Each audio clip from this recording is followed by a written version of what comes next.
Welcome back, Justice Seekers, to VNN Justice Stories, the YouTube channel where we dive into gripping tales of courage, redemption, and the fight for what's right.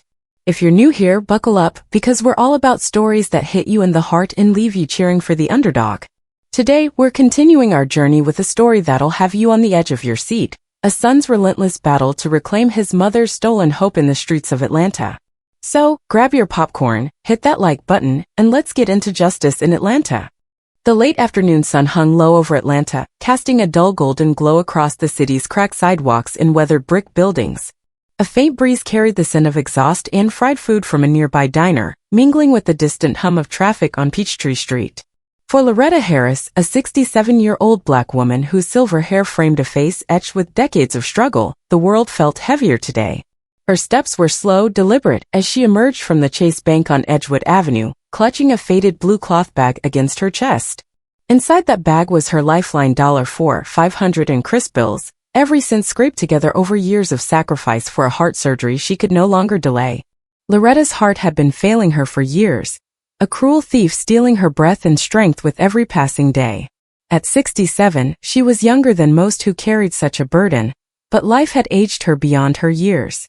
Her husband, James, had died in a factory accident when their son, Malik, was only 8, leaving her to raise him alone in a city that often turned its back on people like them. She'd worked 3 jobs at times, cleaning houses, sewing alterations, and serving late-night shifts at a diner, never sparing a dollar for herself.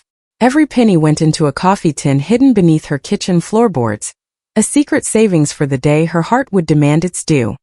Today was that day. After years of dodging hospital bills and praying for miracles, Loretta had finally secured an appointment for surgery the following week. The doctor's words still echoed in her mind. "Mrs. Harris, we can fix this, but you need to act fast." The $4,500 in her bag wasn't just money, it was a promise of more mornings with Malik, more evenings on her porch sipping herbal tea, more time to see the man her son had become. Malik, now 35, was a Green Beret, serving somewhere in the deserts of Afghanistan. He was her pride, her reason to keep fighting, even when her body begged her to stop. As Loretta turned into a narrow alley, a shortcut to the bus stop that would take her back to her small clapboard house in Vine City, she felt a prickle of unease. The alley was quiet, too quiet, its shadows lengthening as the sun dipped lower. Her hands tightened around the bag, her frail fingers trembling slightly. She quickened her pace, her worn sneakers scuffing against the uneven pavement. The distant wail of a siren faded, leaving only the sound of her own uneven breathing. Then it came, the sharp screech of tires tearing through the silence like a blade. Loretta froze, her heart lurching painfully in her chest. A police cruiser barreled into the alley, its headlights blinding her for a moment before it skidded to a stop, blocking her path. The engine roared, a taunting growl that seemed to mock the fragility of the woman standing before it. Loretta's breath caught in her throat, her pulse hammering as a suffocating dread wrapped around her like a vice. The driver's door swung open, and Derek Walsh stepped out, his tall, broad-shouldered frame filling the alley with an air of menace. At 41, Walsh was a seasoned officer in the Atlanta Police Department, his sharp jaw and cold blue eyes giving him the look of a predator who thrived on control. His uniform was crisp, his badge gleaming under the fading light, but there was nothing honorable in the smirk curling his lips. Behind him, Sean Callahan leaned against the cruiser, his lanky frame slouched but his eyes darting nervously, scanning the alley for witnesses. Callahan, 38, was Walsh's shadow, always lingering in the background, his loyalty born more fear than conviction. Well, what do we have here?" Walsh's voice was smooth, laced with mockery as he strode toward Loretta. His boots echoed against the pavement, each step deliberate, like a hunter closing in on cornered prey. Loretta took a small step back, her hands clutching the bag so tightly her knuckles paled. She lifted her chin, forcing herself to meet his gaze, though her heart pounded so fiercely she feared it might give out right there. "This is my money," she said, her voice steady despite the tremor in her hands. "I saved it for my heart surgery. Every cent of it." Her words were firm, but there was a plea beneath them, a desperate hope that reason might prevail. Walsh let out a sharp, derisive laugh, his eyes glinting with amusement. "Heart surgery?" He tilted his head, as if her illness were a punchline. "And where does an old black woman like you get $4,500 in cash? Looks mighty suspicious to me." His tone dripped with condescension, each word a jab meant to wound. Loretta's eyes widened, panic flaring in her chest. No, it's mine, she insisted, her voice trembling now. I worked for years cleaning, sewing, serving. I can prove it. But Walsh wasn't listening. He never intended to. His smirk darkened into something uglier, a gleam of aggression flashing in his eyes as he suddenly lunged forward and yanked the bag from her hands. The force of his pull was brutal, nearly knocking Loretta off balance. She stumbled, her frail body swaying, and reached out to steady herself against the alley wall. But Walsh wasn't done. With a cruel twist of his lips, he shoved her hard. Loretta gasped as she fell to the cold pavement, her knees scraping against the rough surface, her palms stinging as they hit the ground. The bag dangled from Walsh's hand, a trophy of his power as he towered over her. Civil asset forfeiture, he spat, the legal term sounding like a curse in his mouth. The law says we can take suspicious cash if we think it's tied to criminal activity. And you, lady, look like trouble to me. He shook the bag, the bills rustling inside, and his smirk widened. He knew Loretta had no means to fight back, no lawyer to challenge him, no voice that the system would hear. Loretta's breath came in shallow gasps, her vision blurring with tears she refused to let fall. Please, she whispered, her voice barely audible. I've done nothing wrong. That's my life in there. Her hands shook as she pushed herself up, ignoring the pain in her knees, her eyes locked on the bag. You can't do this. Walsh's laugh was cold, cutting through the alley like a blade. Prove it, he sneered. I don't believe a damn word from someone like you. He reached into the bag, pulled out a handful of crumpled bills, and tossed them to the ground at her feet, his voice dripping with mock generosity. There. That's enough for a bus ticket to nowhere. Consider it charity. Behind him, Callahan shifted uncomfortably, his eyes flickering toward the mouth of the alley where a small crowd had begun to gather. A few passers-by, drawn by the commotion, stood at a safe distance, their faces a mix of curiosity and fear. A young man in a hoodie pulled out his phone, hesitating as if unsure whether to record. An older woman clutched her purse, whispering to her friend, but no one stepped forward. The weight of Walsh's badge, his authority, kept them at bay. Callahan cleared his throat, his voice low. Derek, maybe we should, but Walsh shot him a look so venomous that Callahan fell silent, his shoulders hunching as he retreated to the cruiser. You should be thanking us, Callahan muttered to Loretta, his sneer half-hearted, as if trying to convince himself. We're protecting society from people like you. Loretta's heart sank as the reality settled in. These men weren't just thieves, they were the law, cloaked in a system that shielded them. Her hands trembled as she reached for the scattered bills, her fingers brushing the cold pavement. Each crumpled dollar felt like a piece of her dignity, torn and discarded. The crowd watched in silence, their eyes averted, their fear palpable. Loretta wanted to scream, to demand justice, but her voice was trapped in her throat, choked by the weight of her powerlessness. Walsh turned to leave, the bag still in his hand, but not before delivering one final blow. He kicked at the bills on the ground, scattering them further, and leaned down close to Loretta's face. Don't make this harder than it needs to be, old lady, he whispered, his breath hot against her ear. You try to fight this and I'll make sure you regret it. With that, he strode back to the cruiser, Callahan scrambling to follow. The engine roared to life and the car sped off, its tires squealing as it disappeared around the corner. Loretta remained on the pavement, small and frail, her silver hair catching the last rays of sunlight. The scattered bills fluttered in the breeze, some catching in the cracks of the pavement, others drifting into the shadows. The crowd began to disperse, their footsteps fading, leaving Loretta alone in the alley. For a long moment she didn't move. Her body ached, her knees throbbed, but the pain in her chest was deeper, sharp arrow wound no surgery could fix. She thought of Malik, her boy, now a man fighting wars she could barely comprehend. She had sworn never to burden him, never to call him home from his duty, but tonight she had no choice. Her hands shook as she reached into her coat pocket for her phone, only to find it cracked and unresponsive, the screen shattered from her fall. A sob broke free, the sound raw and anguished, echoing in the empty alley. Loretta pressed her hands to her face, tears streaming down her cheeks as the weight of her loss crashed over her. The money was gone. Her hope was gone. The surgery, the promise of more time, had been stolen by men who saw her as less than human. But even in her despair, a spark of defiance flickered. She wasn't done fighting. Not yet. Crawling forward, Loretta gathered the scattered bills, her fingers trembling as she tucked them into her pocket. Each one was a reminder of her years of toil, her sleepless nights, her unwavering love for her son. She pushed herself to her feet, her legs unsteady but her resolve hardening. The alley was empty now, the city moving on as if nothing had happened, but Loretta knew this wasn't the end. She would find a way to reach Malik. She would tell him what had happened, not because she wanted him to fight her battles, but because she trusted him to know what to do. Stumbling out of the alley, Loretta made her way to a corner store, its neon sign flickering in the dusk. The clerk, a young woman with kind eyes, looked up as Loretta entered, her face streaked with dirt and tears. "Ma'am, are you okay?" the clerk asked, concern softening her voice. Loretta shook her head, her voice barely a whisper. "I need to use your phone." The clerk hesitated, then nodded, sliding her own phone across the counter. Loretta's fingers trembled as she dialed Malik's number, the one she'd memorized years ago, the one she'd called only a handful of times since he'd left for the military. The line rang once, twice, 3 times, each ring stretching into eternity. Thousands of miles away, in the blistering heat of an Afghan desert, Malik Harris sat in the back of a military Humvee, dust clinging to his uniform as the vehicle rumbled across the sand. His sharp brown eyes were fixed on the horizon, his mind already half in Atlanta, counting the days until his deployment ended. The phone in his pocket vibrated, a rare interruption in the chaos of war. He glanced at the screen, his heart skipping a beat when he saw an unfamiliar number with an Atlanta area code. "Mom," he answered, his voice low but urgent, a deep unease settling in his chest. Loretta's voice came through, weak and trembling, each word laced with the pain that cut through the distance between them. "Malik, I need you." Her words were a spark, igniting something fierce and unyielding in Malik's soul.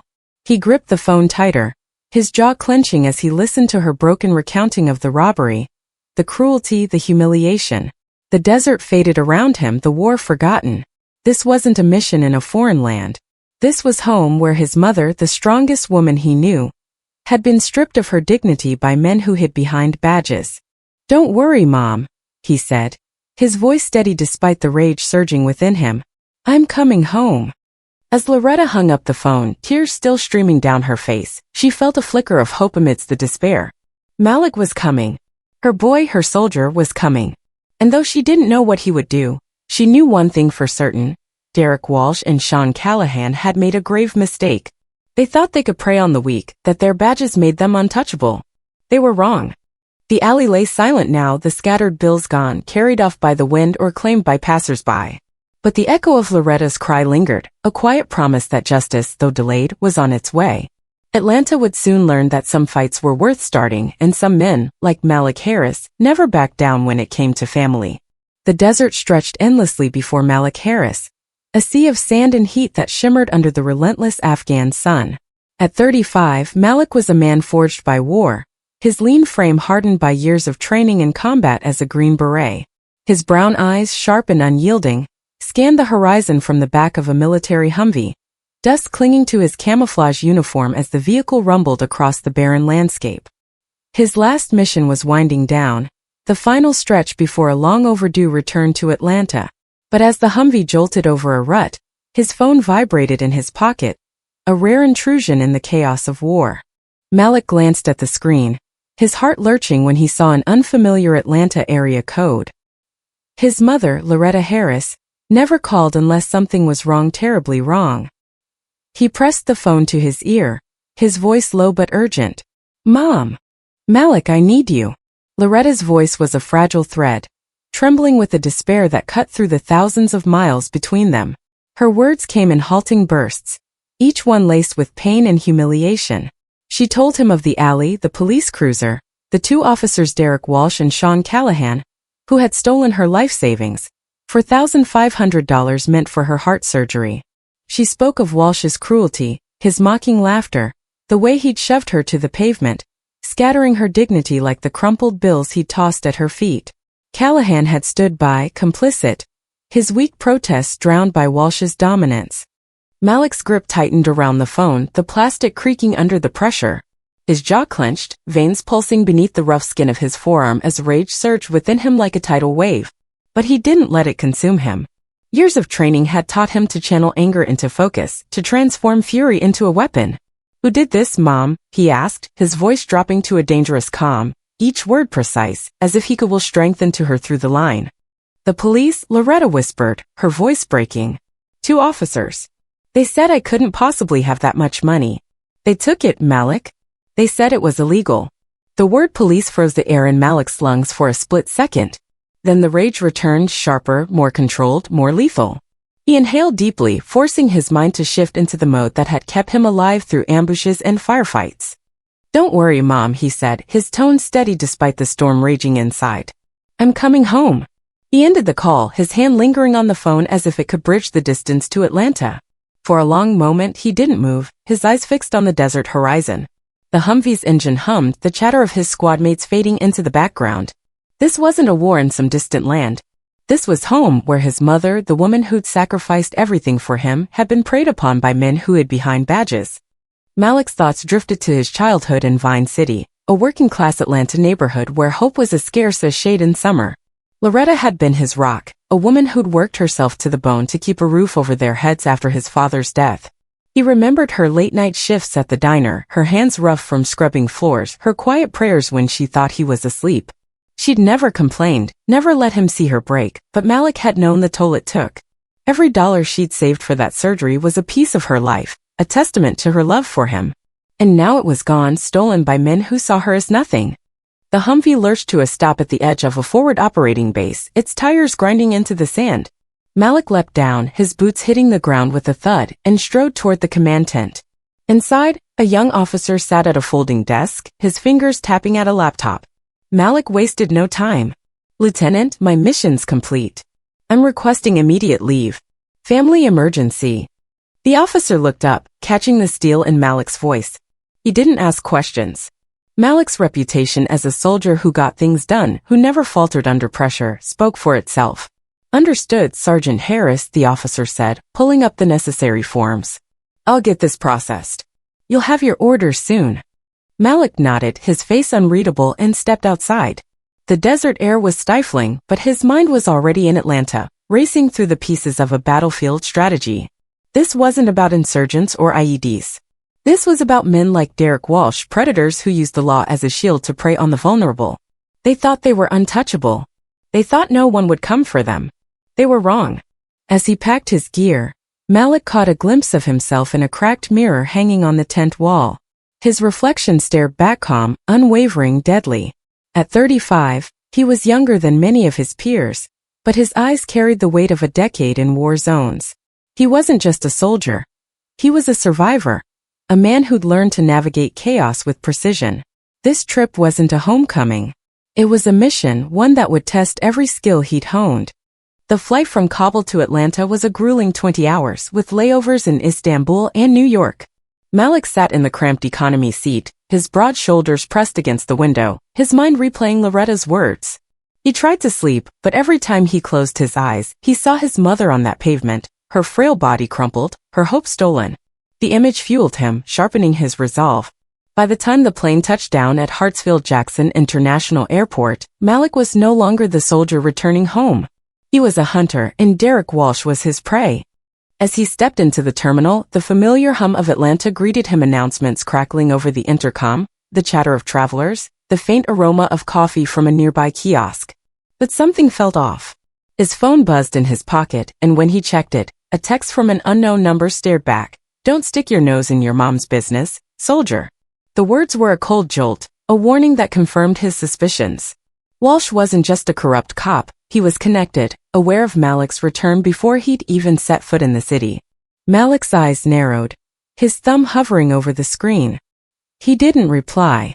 Instead, he screenshot the message and forwarded it to an old military contact, a tech specialist named Jamal who'd left the service to run a cybersecurity firm in D.C. Trace this if you can, Malik typed. I need to know who's watching me. Jamal's response was immediate. On it. Stay sharp, brother. Malik rented a nondescript sedan at the airport and drove to a cheap motel on the outskirts of Atlanta, a place where cash payments and no questions were the norm. The neon sign flickered outside, casting a sickly green glow across the parking lot. Inside his room, Malik set up a makeshift base, his laptop on a wobbly desk, a burner phone charging beside it, his service pistol tucked beneath a folded jacket. He wasn't naive enough to think this would be a simple fight. Walsh's text meant he was already a step ahead, and Malik needed to catch up fast. He opened his laptop and began digging into Derek Walsh. Public records painted a deceptively clean picture: 41 years old, 15 years with the Atlanta Police Department, no formal disciplinary actions. But Malik knew better. Systems like the APD had a way of protecting their own, burying complaints under layers of bureaucracy. He reached out to another contact, a retired detective named Ray Turner, who'd worked Zone 3 before leaving under murky circumstances. Ray had been a mentor of sorts when Malik was a teenager, steering him toward the military instead of the streets.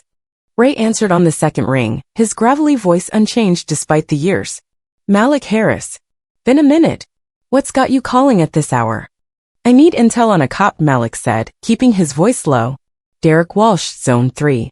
He's dirty and he's targeting my mom." Ray let out a slow whistle. "Walsh, huh? That's a nasty piece of work. Word is he's been shaking down folks for years: cash, drugs, you name it. Always picks people who can't fight back. Black, poor, no connections. Your mom's not his first." Malik's fist clenched, but he kept his tone even. "Why's he still walking around with a badge?"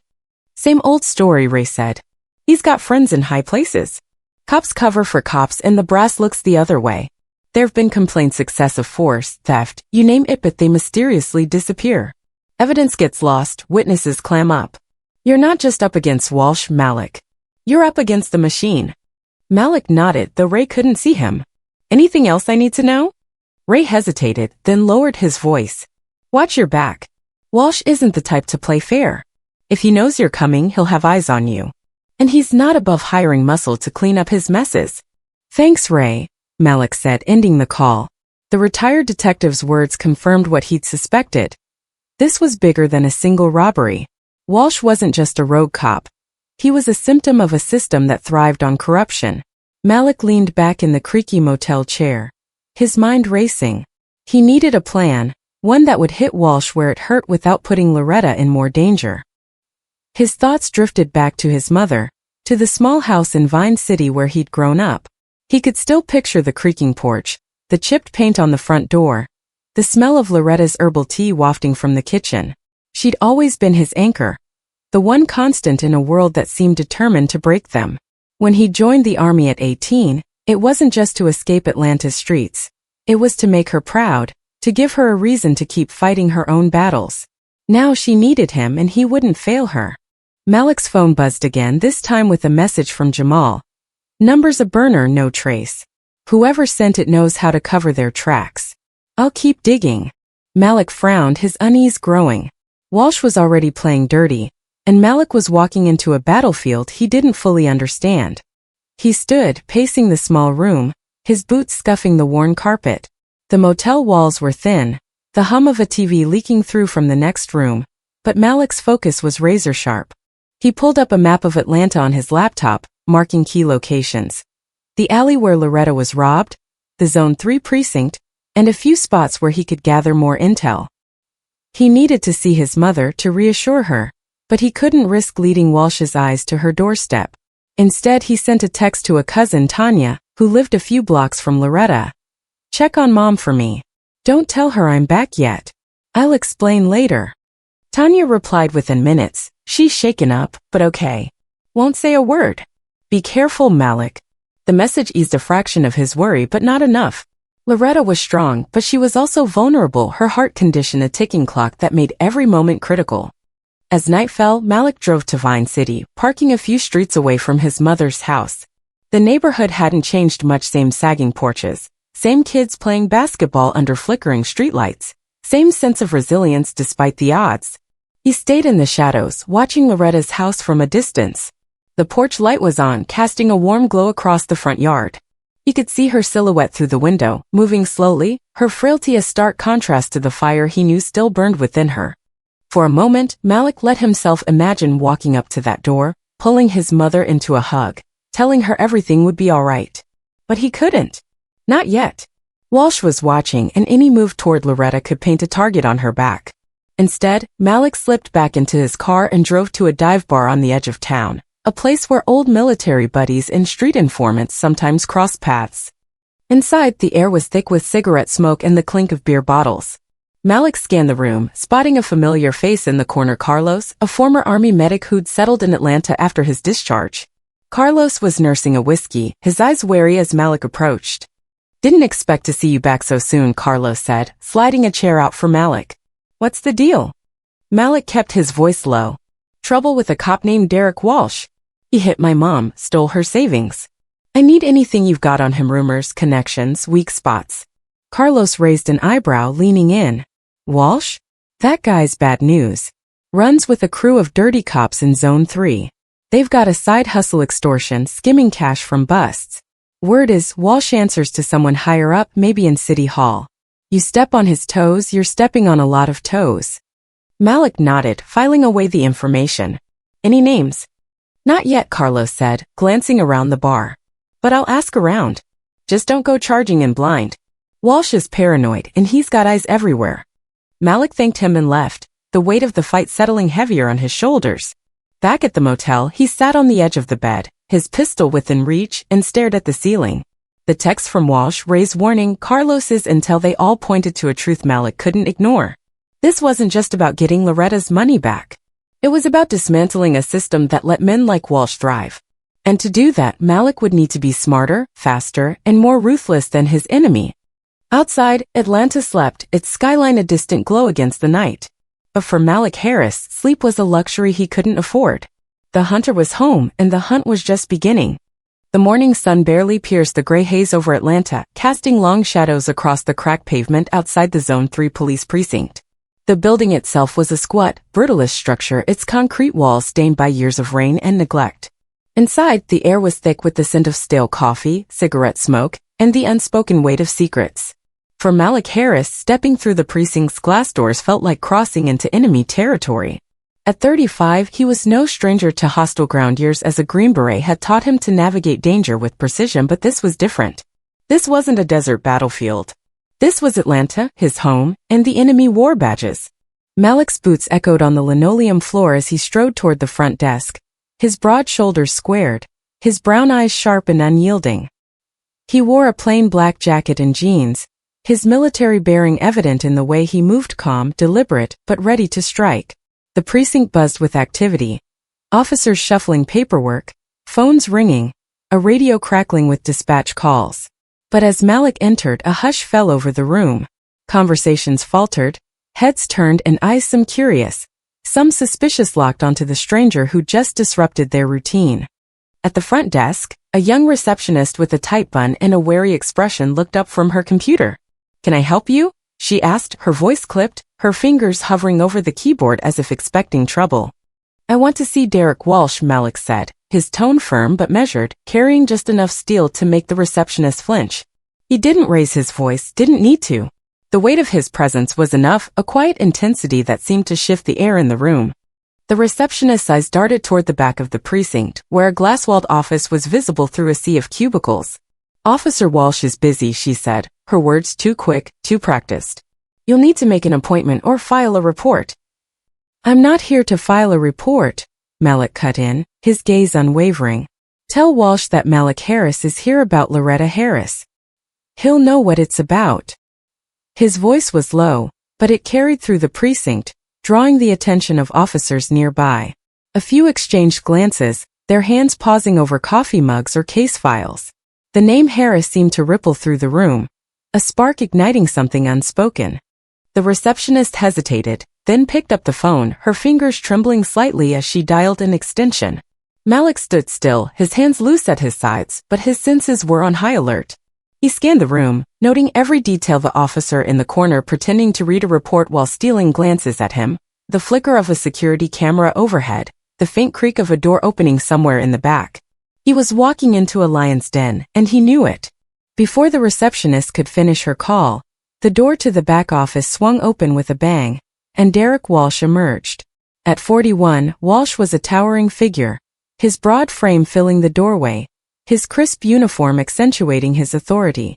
His sharp jaw was set, his cold blue eyes glinting with a mix of amusement and menace. A smug grin curled his lips as he sauntered toward Malik, his boots clicking against the floor with deliberate arrogance. Behind him, Sean Callahan trailed like a reluctant shadow, his lanky frame slouched, his eyes darting nervously between Walsh and Malik. Well, Specialist Harris," Walsh drawled, his voice dripping with mockery as he stopped a few feet away, arms crossed over his chest. You finally made it. The way he said specialist was a taunt, as if Malik's military rank were a joke in his domain.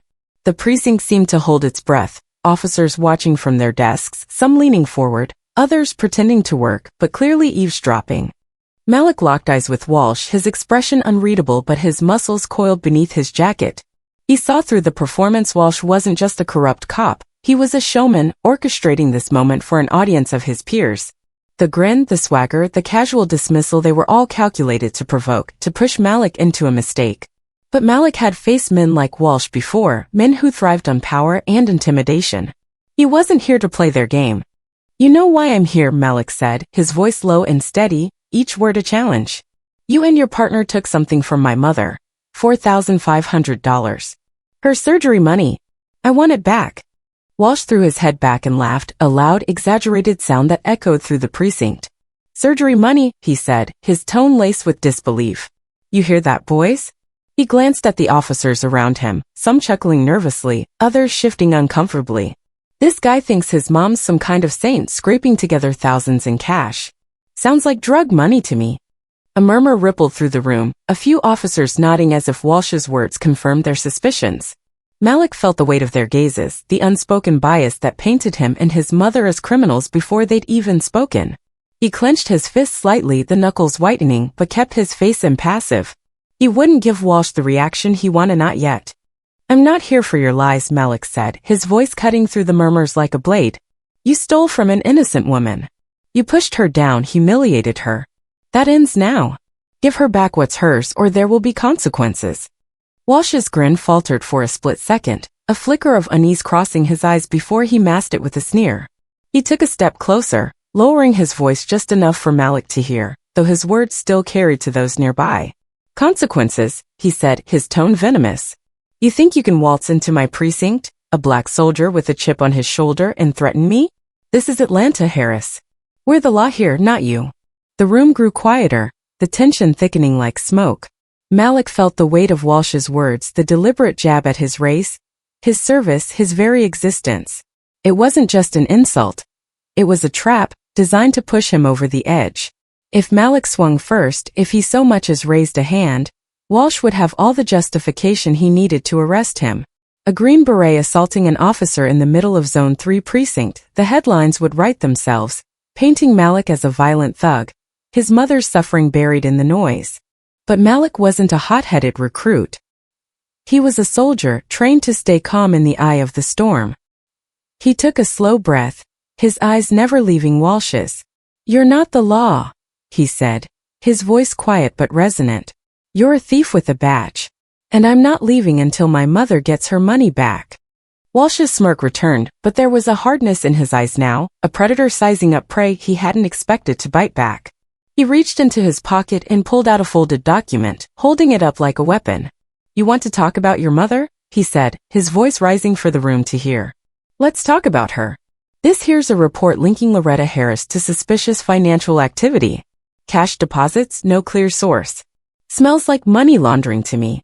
Maybe we should bring her in for questioning. Malik's heart skipped a beat, but he didn't flinch. The document was a bluff, could see it in the way Walsh's fingers tightened around the paper, the slight tremor betraying his confidence. It was a forgery, a scare tactic meant to intimidate. But the threat to Loretta was real. Walsh was signaling that he could make her life hell, drag her through a system designed to crush people like her. You think that paper scares me? Malik said, his voice steady but laced with defiance. You think you can hide behind lies and a badge?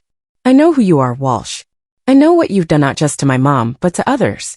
And I'm not the only one watching. The last sentence hung in the air, a subtle warning that shifted the dynamic. Walsh's eyes narrowed, his grin fading as he processed Malik's words. He hadn't expected this. Malik wasn't just a grieving son. He was a man with resources, connections, a plan. The precinct felt smaller now, the walls closing in as Walsh realized he might not be in complete control. From the corner of the room, a figure moved. Captain Lena Brooks, a 45-year-old black woman with a reputation for integrity in a department riddled with corruption.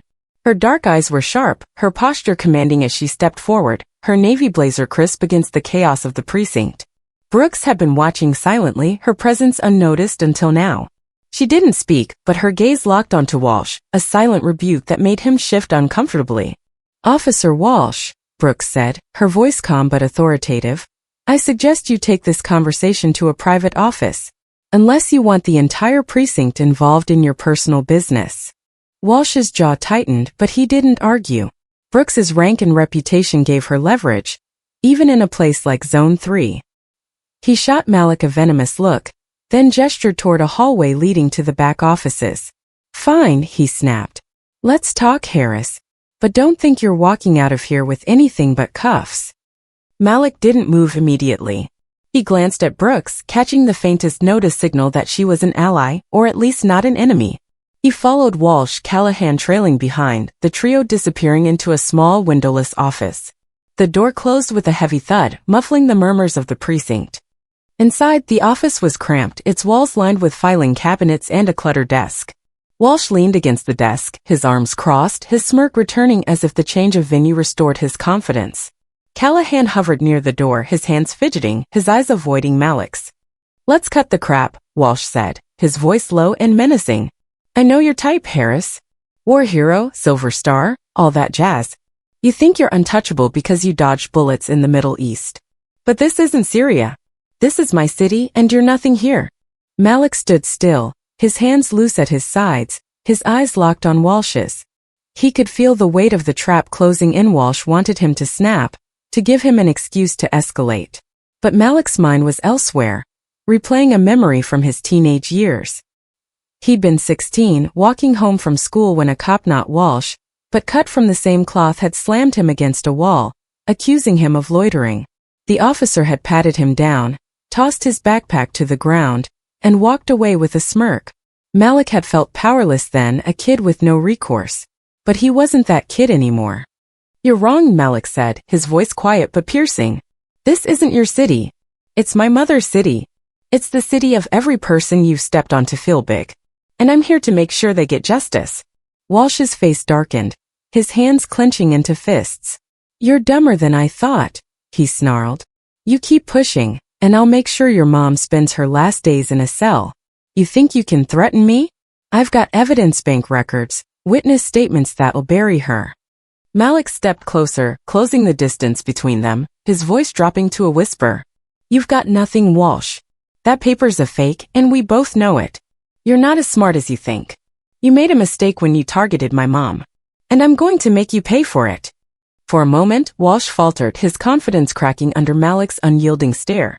Callahan shifted nervously, his hand brushing against the doorknob as if ready to bolt.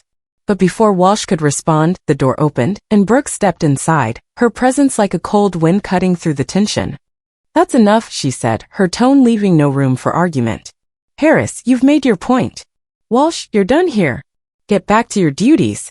Her eyes flicked to Callahan, who looked like he wanted to disappear into the floor. "Both of you." Walsh glared at Brooks, but he didn't challenge her. He shoved past Malik, his shoulder brushing against him with deliberate force, and stormed out, Callahan scurrying after him. Malik remained still, his heart pounding but his face calm. Brooks turned to him, her expression unreadable. "You're playing a dangerous game," she said quietly. "Walsh isn't just a bad cop. He's connected, and he's not going to let this go. If you want to help your mother, you need to be smart." Malik nodded, his respect for Brooks growing. "I'm not here to lose," he said. "But I need to know who's got Walsh's back. If you've got anything, names, leads, I could use it." Brooks hesitated, then handed him a folded piece of paper. "This isn't much, but it's a start. Be careful, Harris. You're not just fighting Walsh. You're fighting the system." Malik tucked the paper into his pocket, gave Brooks a curt nod, and walked out of the office. The precinct was quieter now, the officers avoiding his gaze as he passed. He could feel their eyes on his back, the weight of their judgment, their fear. Walsh had tried to break him, to turn him into a caricature of everything society feared, a violent black man, a threat to order. But Malik hadn't taken the bait. He'd walked into the lion's den and walked out with his resolve intact. Outside, the Atlanta air was heavy with the promise of rain. Malik climbed into his rental car, his mind racing. The paper from Brooks listed a name, Councilman Richard Hayes, a city official rumored to have ties to Zone 3's corruption. It was a thread, thin but tangible, and Malik would pull it until the whole web unraveled. Walsh thought he'd won this round, thought he'd scared Malik off. He was wrong. The real fight was just beginning. The Atlanta night was a living thing, its pulse thrumming through the neon-lit streets and shadowed alleys of Vine City. The air was thick with the scent of rain-soaked asphalt and the distant hum of a city that never truly slept. For Malik Harris, the darkness was both ally and weapon. At 35, he was a Green Beret honed by a decade of war, his instincts sharper than the blade tucked inside his jacket. Tonight, those instincts told him one thing. Derek Walsh wasn't waiting for him to strike. The corrupt cop had already made his move and Malik was the target. Malik crouched on the rooftop of an abandoned warehouse, his eyes scanning the street below. His rented motel room, a few blocks away, was now a trap he'd deliberately baited. The anonymous text he'd received upon landing in Atlanta, "Don't stick your nose in your mom's business, soldier," had been the first warning. The confrontation at Zone 3 precinct, where Walsh had tried to provoke him into violence, was the second. But it was the folded paper from Captain Lena Brooks, slipped to him as he left the precinct, that confirmed his suspicions. The name scrawled on it, Councilman Richard Hayes, hinted at a web of corruption stretching far beyond Walsh. And now Brooks had sent him a burner phone message. Walsh hired professionals. "They're coming for you. Tonight." Malik's jaw tightened as he adjusted his position, his black tactical vest blending with the shadows. He wasn't surprised. Men like Walsh didn't fight their own battles. They hired others to clean up their messes. But Malik wasn't just any target. He'd faced insurgents in Fallujah, navigated ambushes in Kandahar, and survived missions that left lesser men broken. If Walsh thought a few hired guns could take him down, he was about to learn a painful lesson. The street below was quiet, too quiet. The usual hum of Vine City kids on bikes, music spilling from open windows replaced by an eerie stillness. Malik had chosen this block for a reason. Its maze of alleys, boarded-up buildings, and flickering streetlights was a perfect battlefield for a man who knew how to turn terrain into a weapon. He'd spent the day preparing, mapping every escape route, rigging subtle traps, and studying the rhythm of the neighborhood. The locals, wary of outsiders, had noticed his presence but kept their distance, their silence a tacit agreement to let him do what needed to be done. His burner phone vibrated, a single word from Jamal, his cybersecurity contact. Five men then. Professionals, not street thugs. Malik's lips pressed into a thin line as he tucked the phone away. He'd expected as much. Walsh wasn't taking chances, not after Malik had walked into his precinct and called his bluff. The forged document accusing Loretta of money laundering, the taunts about Malik's military record, they were all part of Walsh's game, a desperate attempt to maintain control. But Malik had turned the tables. Tonight, he wasn't the prey. He was the predator. A black SUV rolled into view, its tinted windows reflecting the dim glow of a streetlight.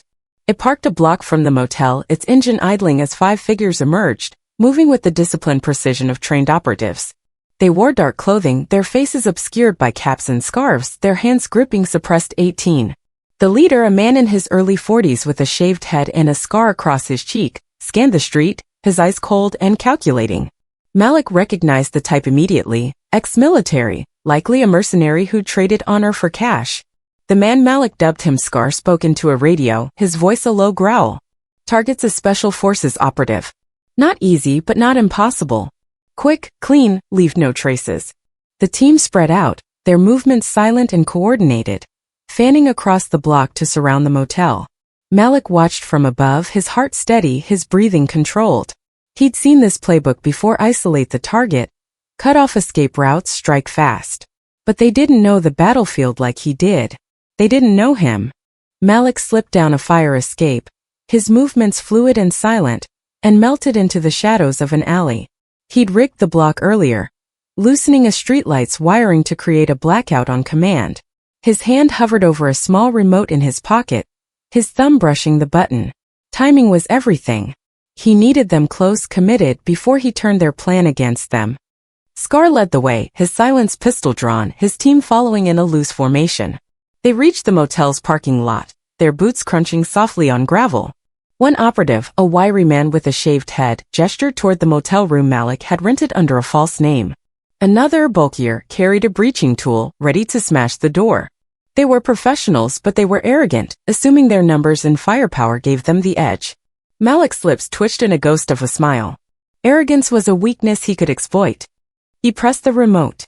The block plunged into darkness, streetlights snuffing out, windows going black. the neon sign outside the motel flickering and dying. The sudden blackout was a shock, a void of pure blackness swallowing the street. Malik heard a muffled curse from one of the operatives, the rustle of gear as they adjusted to night vision goggles. But night vision wouldn't help them here. Malik had memorized every inch of this terrain, every shadow, every obstacle. This was his jungle. Moving like a wraith, Malik circled behind the wiry operative who was scanning the motel's perimeter. The man's goggles glowed faintly, his attention focused forward. Malik struck with surgical precision a swift blow to the base of the skull, dropping him soundlessly to the ground. He dragged the body into an alley, zip-tying his wrists and ankles, and stuffed a rag into his mouth. One down. The others hadn't noticed yet, their radios crackling with brief check-ins. Malik moved again, slipping through a gap between two buildings, his knife now in hand, its blade matte black to avoid reflection. The bulky operative was next, standing near a dumpster, his breaching tool slung over his shoulder. Malik approached from behind, his step silent on the damp pavement. A quick chokehold, applying just enough pressure to render the man unconscious, and he was down.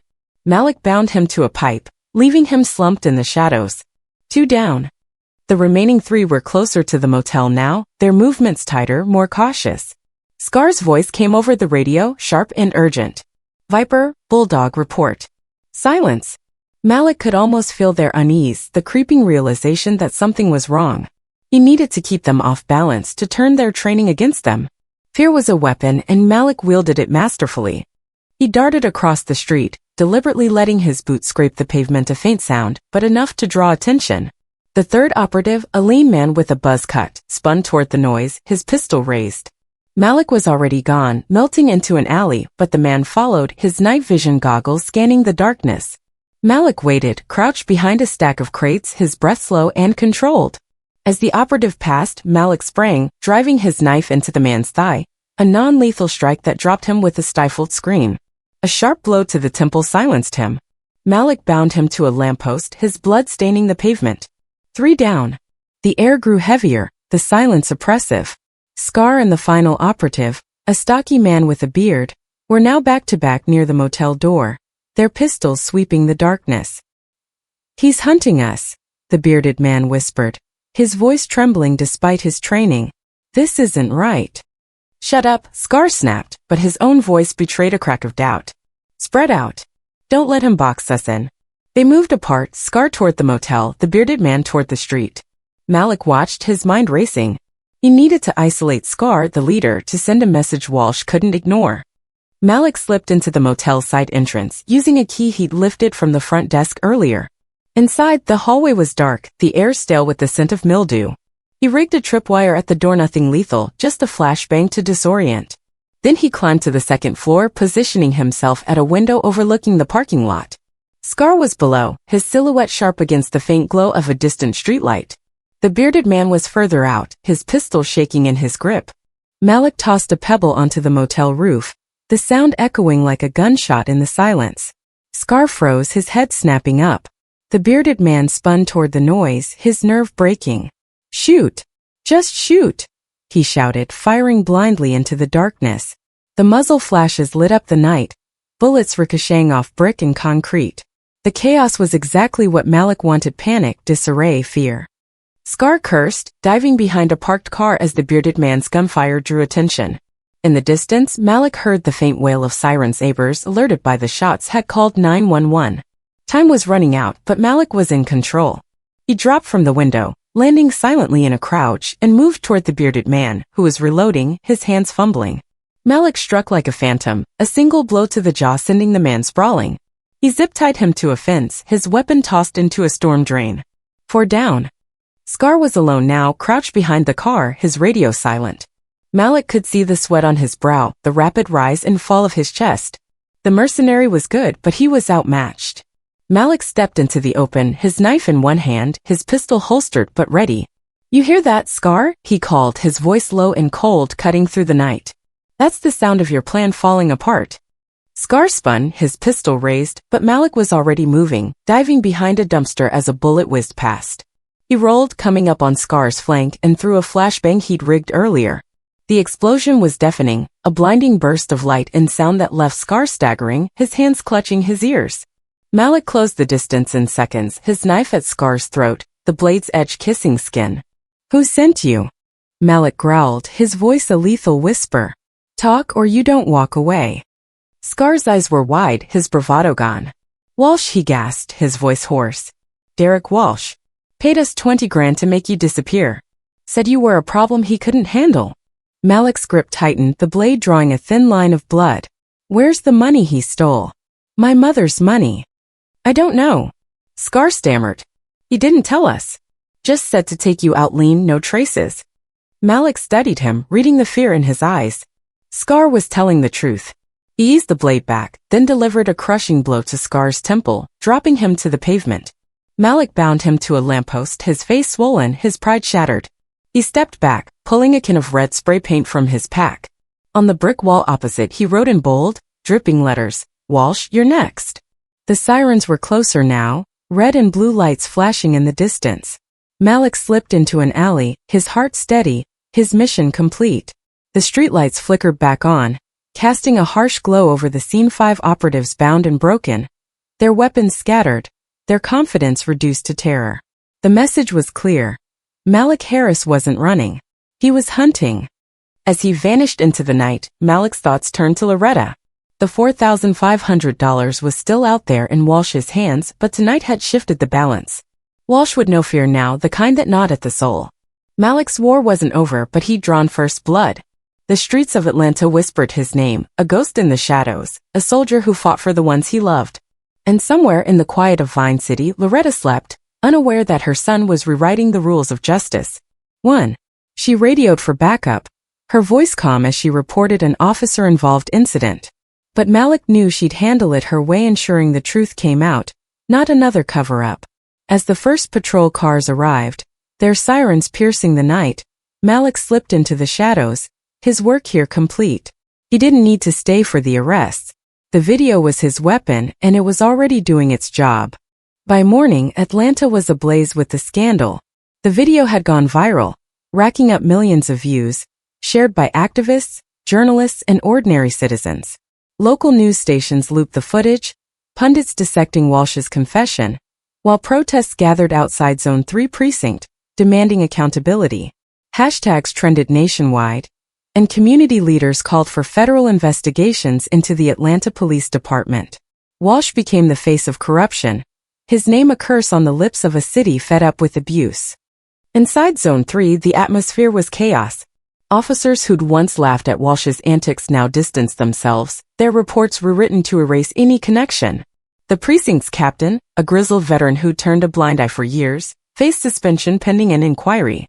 Walsh's locker was searched, revealing not just Loretta's $4,500 but stacks of cash from other victims, along with forged documents and burner phones.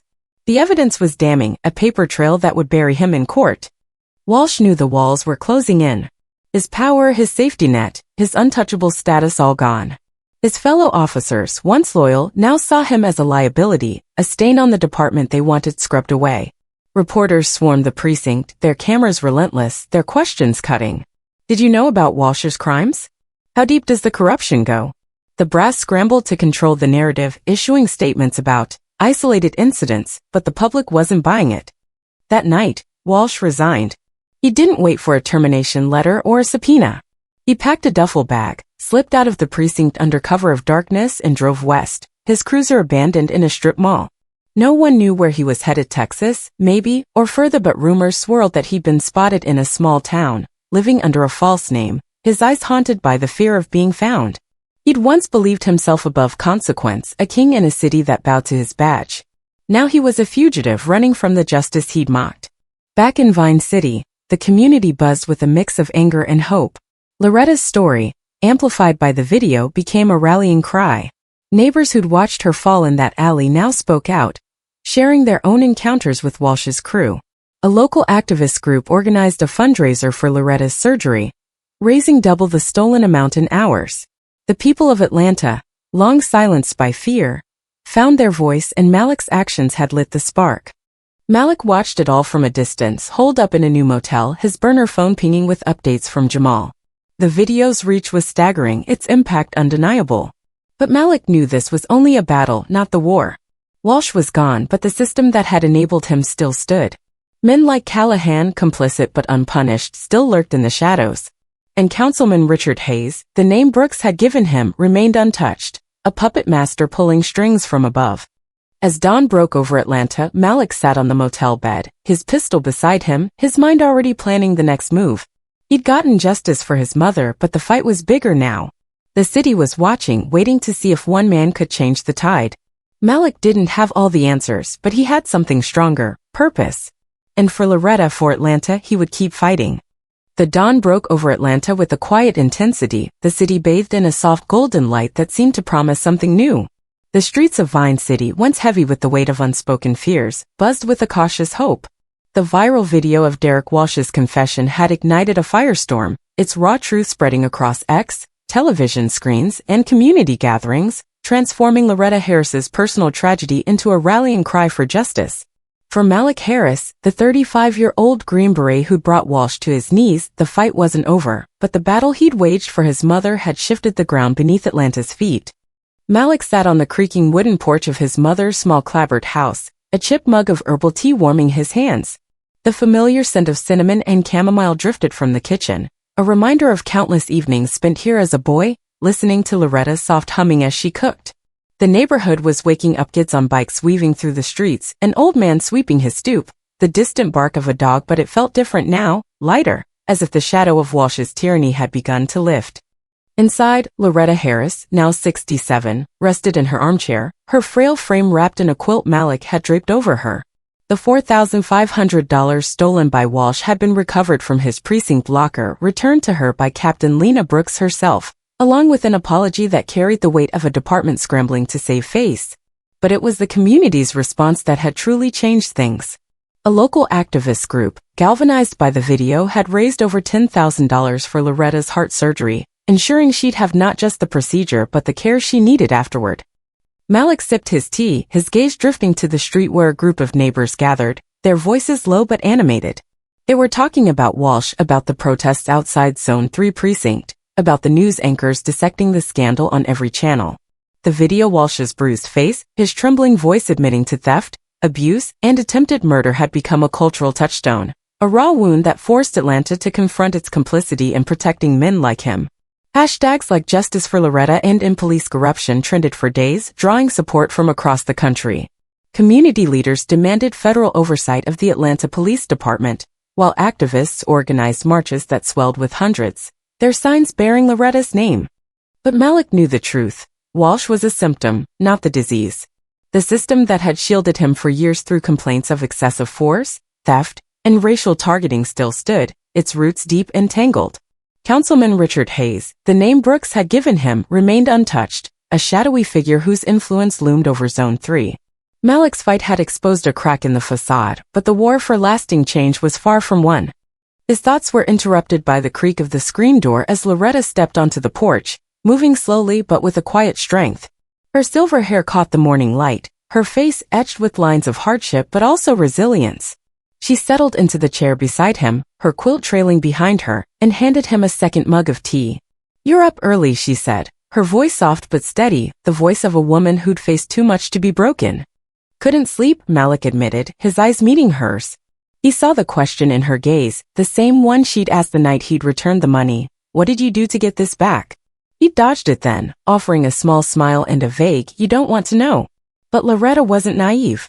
She'd lived through enough to understand that justice didn't always come from courtrooms or badges. Her silence now wasn't ignorance, it was acceptance, a mother's trust in her son's choices. "You changed something out there," Loretta said, her eyes drifting to the street. "I see it in the way people walk now, the way they talk. They're not as afraid anymore." Malik nodded, but his expression was guarded. "It's not enough," he said. "Walsh is gone, but there are others like him. They'll try to fill the void." Loretta reached for his hand, her fingers frail but warm. "You gave them a reason to hope, Malik. That's more than most ever get." Her words were simple, but they carried the weight of a lifetime, a reminder of the woman who'd raised him to fight for what was right, no matter the cost.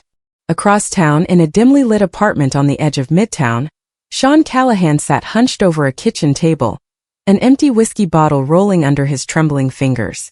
At 38, he'd always been Walsh's shadow, a weak man who traded his conscience for the safety of following a stronger predator. The collapse of Walsh, once untouchable, now a disgraced name spoken with disgust, had left Callahan adrift, drowning in fear. Every news channel looped the video.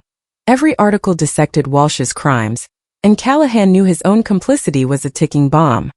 He'd been there in the alley, watching as Walsh shoved Loretta to the ground, stealing her money with a smirk. He'd said nothing, done nothing, his silence making him as guilty as Walsh. Now with Walsh gone fled under cover of darkness, destination unknown, Callahan was alone, unprotected. His phone buzzed relentlessly, unknown numbers leaving voicemails he didn't dare check. He avoided mirrors, unable to face the man staring back, a coward who'd let fear dictate his life. The precinct was no refuge either. Colleagues who'd once nodded in acknowledgement now turned away, their eyes cold, their silence damning. Conversations died when he entered the room, replaced by whispers that followed him like ghosts. Callahan had called in sick for days, locking his doors, avoiding the streets he'd once patrolled with Walsh. But fear wasn't something he could escape. It seeped into his dreams, waking him in the night, his body drenched in sweat, his mind replaying the moment Malik had walked into Zone 3, his presence alone enough to unravel Walsh's empire. Callahan's thoughts were haunted by Malik's eyes, calm, unyielding. The eyes of a man who could end him without breaking a sweat. He'd heard the rumors. Walsh's hired mercenaries, elite killers taken down like amateurs. The spray-painted message on the wall. The video that had burned through Atlanta. Callahan knew Malik hadn't come for him yet, but that didn't mean he was safe. Every creak of his apartment, every shadow outside his window was Malik waiting, watching. He'd stopped going to his usual bars, switched grocery stores, changed his routes, but the feeling of being hunted never left him. One night, unable to bear the silence, Callahan grabbed his phone and typed a resignation letter, his fingers shaking as he emailed it to the precinct. He couldn't face Zone 3 again, couldn't walk those halls knowing he was marked. But even as he hit send, he knew running wouldn't save him. Walsh had run and no one knew if he was alive. Callahan refused to become the next ghost, but he had no idea how to live with the weight of his guilt. At Zone 3 precinct, the air was thick with tension, a storm brewing behind the concrete walls. The officers who'd thrived under Walsh's reign now moved like men on borrowed time, their laughter replaced by guarded whispers. The viral video had exposed not just Walsh but the department's complicity, forcing the brass to act. Internal Affairs launched a sweeping investigation, their agents combing through years of buried complaints. The precinct captain, a veteran who'd ignored Walsh's crimes, was quietly reassigned, his career in tatters. Captain Lena Brooks, now acting commander, stood at the forefront of the storm.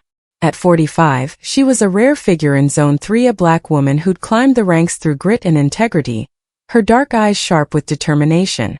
She'd spent years building a case against Walsh's crew, collecting evidence in secret, knowing the system would protect him unless the pressure was undeniable. Malik's video had been the spark she needed, a public reckoning that forced the department to confront its rot. Brooks addressed the precinct in a closed meeting, her voice steady but uncompromising. "This department has failed the people of Atlanta," she said, her words echoing in the silent room. "We've let men like Walsh operate without consequence, and that ends now. Anyone who thinks they can hide behind a badge will answer to me." Her gaze swept the room, lingering on officers known to have been Walsh's allies. Some looked away, others shifted uncomfortably, but none dared challenge her. Outside, the city pulsed with change. Protests continued, their chants echoing through downtown. No justice, no peace. Community organizers held town halls, amplifying the voices of Walsh's other victims, families who'd lost homes to fabricated charges, shop owners extorted for protection, young men beaten for looking suspicious. Loretta's story had become a symbol, her face on posters, her name a call to action. The Atlanta City Council, under pressure, announced a task force to review police practices, though Malik suspected Councilman Hayes would work to limit its impact. In Vine City, the neighborhood rallied around Loretta. Neighbors who'd once kept their heads down now stopped by her house, bringing casseroles, flowers, and words of support. A local pastor organized a prayer vigil, the community gathering under the streetlights to honor Loretta's strength. Malik watched from the porch, his heart swelling with pride but also caution. The outpouring was real, but he knew change was fragile, easily undone by those who profited from the status quo. The day of Loretta's surgery arrived, a crisp morning that felt like a turning point. Malik drove her to Emory University Hospital, his hands steady on the wheel but his mind racing. He'd never been a man of faith, his beliefs forged in the chaos of war, but as he sat in the hospital waiting room, his elbows on his knees, he found himself praying. The fluorescent lights buzzed overhead, the clock ticking too slowly, each second a test of his resolve. He thought of Loretta's smile, her quiet strength, the way she'd squeezed his hand before going into surgery, whispering, "I'm not going anywhere, son."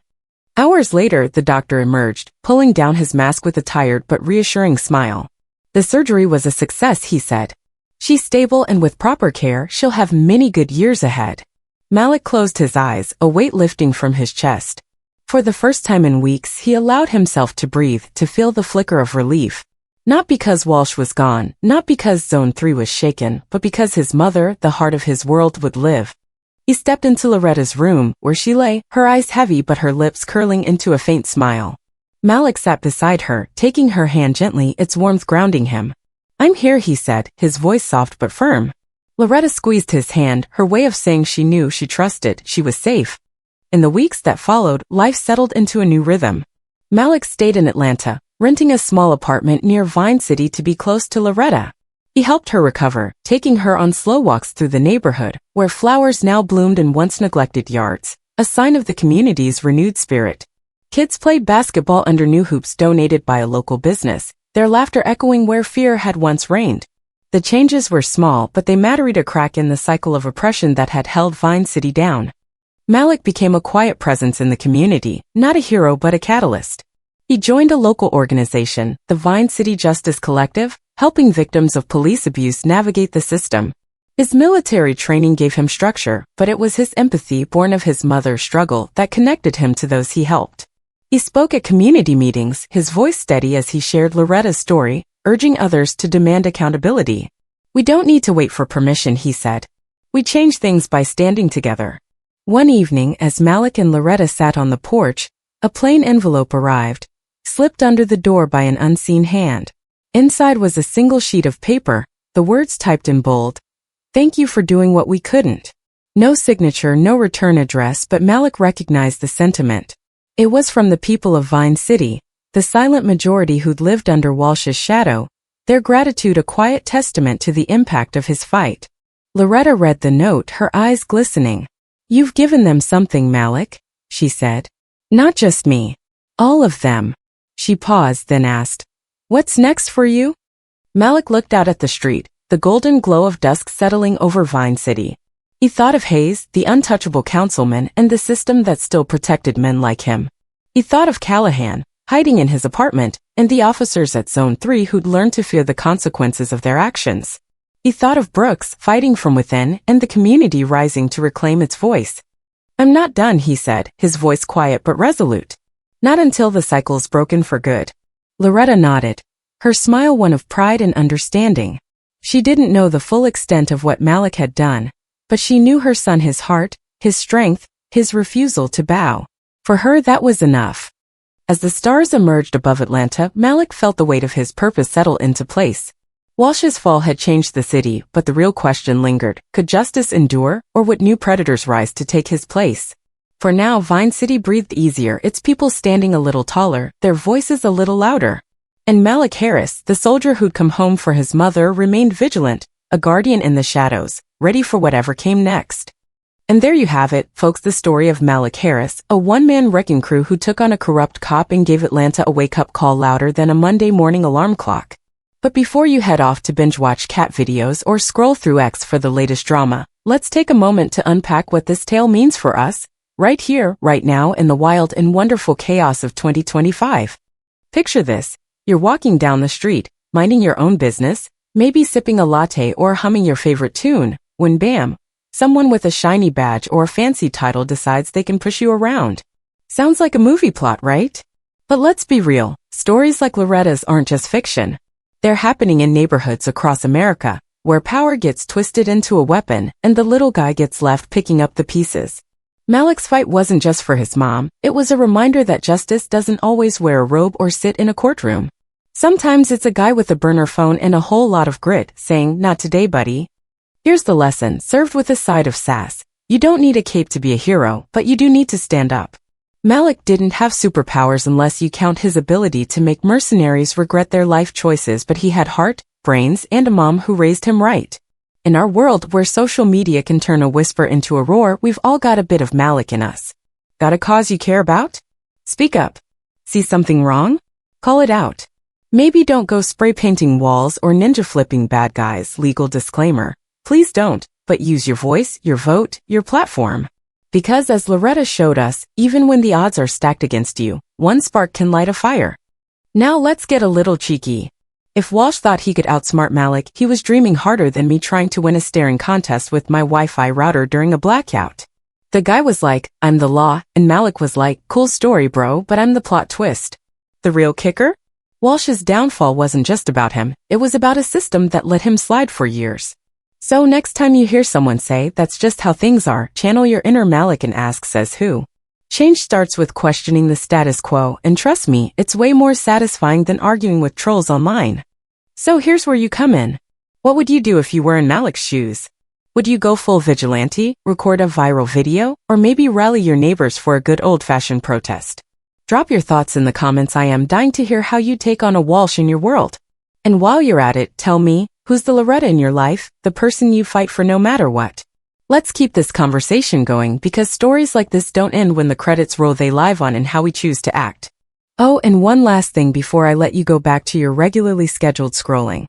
If you love this tale of justice, heart, and a little bit of righteous chaos, don't forget to hit that subscribe button faster than Malik dodging a bullet. Our channel's packed with more stories that'll make you cheer, cry, and maybe even spray paint your own metaphorical walls again. Don't actually do that. Click the bell icon so you never miss a beat, and share this story with your crew to keep the fire burning. Together, we're not just watching stories re-sparking change. Thanks for joining us, you legends. Let's keep fighting the good fight, one story at a time. See you in the next one.